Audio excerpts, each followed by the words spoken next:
to the Spring to Life method. I'm Caitlin, and this is Classical Pilates Foundations, Hip and Shoulder Mobility. In this video, I'm going to show you how to really move from your center, which is the whole idea of Pilates. We don't want to be straining our hip and shoulder joints when we can be moving more efficiently from the center. So this is just really the basics of what that is all about. I have some light hand weights. You don't need them, but it does help you feel the connection to your back. You don't need to go heavier than 3 pounds. Okay, so let's start down on our backs. We'll start with the hip folds. So I'll get these out of the way. Let's start with our hip folds. So just let your feet rest on the mat. We can go parallel here. And let your hands rest on your belly here. We're just going to breathe in through the nose and out. And as you're breathing, you should feel just a little gentle movement under your hands. That your belly rises with your inhale and melts down with your exhale. Now we're going to start to incorporate some movement here with the legs. So my left leg is going to be my stabilizer here. I'm going to really push that left foot down into the mat, breathing in. As I exhale, I'm going to pick up my right knee, folding it up over my hip. Now my left foot is really pushing down nice and strong. I'm not letting that knee wobble anywhere. It's staying directly up towards the ceiling. Now with my inhale, I'm going to let this right toe tap to the mat. With my exhale, I'm going to fold this hip crease and pull the knee back upright. My femur is perpendicular with the floor. Inhale, tap the toe. Exhale, pull it up. Once you feel what's happening here with your breath, if you want to take your arms by your sides for a little more stability and anchoring, you can do that. Let's do one more here on this side.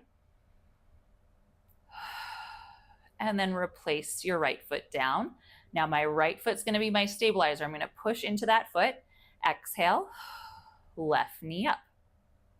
Inhale, I tap the toe down. Exhale, I fold. So you can see the angle of this hip. As I inhale, the angle becomes wider. As I exhale, the angle shortens. Inhale, reach. Exhale, pull. Now, of course, we're using our hip flexors here. You might feel a little bit of work there in the hip flexors, but you want to try to also use these muscles to direct that leg. Everything is connected. So your abdominals and your hip flexors are connected. Let's do one more. Hold that knee up. Now from here, let's try to pick the right knee up. Now we'll keep one knee in tabletop. Your arms are your stability here. Inhale, tap the toe. Exhale, pull it up. Inhale, tap the toe. Exhale, pull it up. Now, if I reach my arms up to the ceiling, you can see I'm trying to avoid, I don't want this to happen as I reach that leg forward because now I've kind of lost it, right? So if I'm reaching up, and you can try this without the arms too, it's a little trickier, try to keep the back of your ribs down as one leg reaches forward. This can expand, but then it also has to contract to return the leg. Inhale, tap the toe. Contract, return the leg. Try one more on each side. Now let's press those arms back into the floor. Squeeze your legs together. The hardest one, keep your gaze to the ceiling. Double leg toe tap or hip fold. You're going to tap the toes. Pull it up.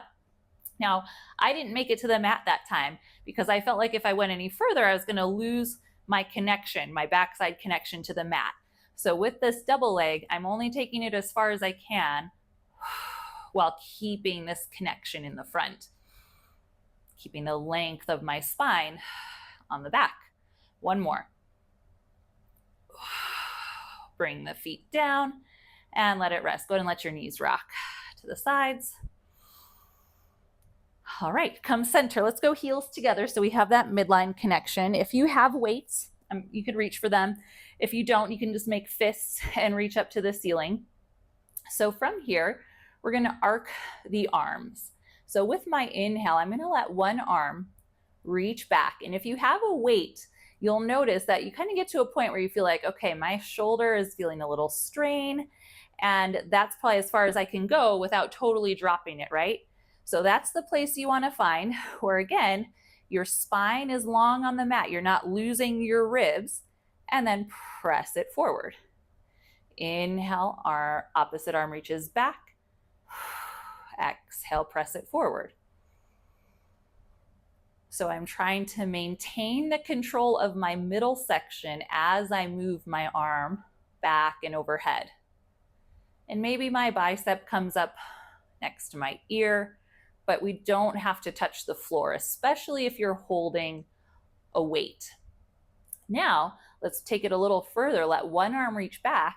Let the other arm reach forward towards your thigh. Reach up together and scissor the arms to change. And up and change. So there's a little work happening in the shoulders. You should feel some work happening in the back, but we're staying strong, connected, and stable in the middle. Let's do one more to each side.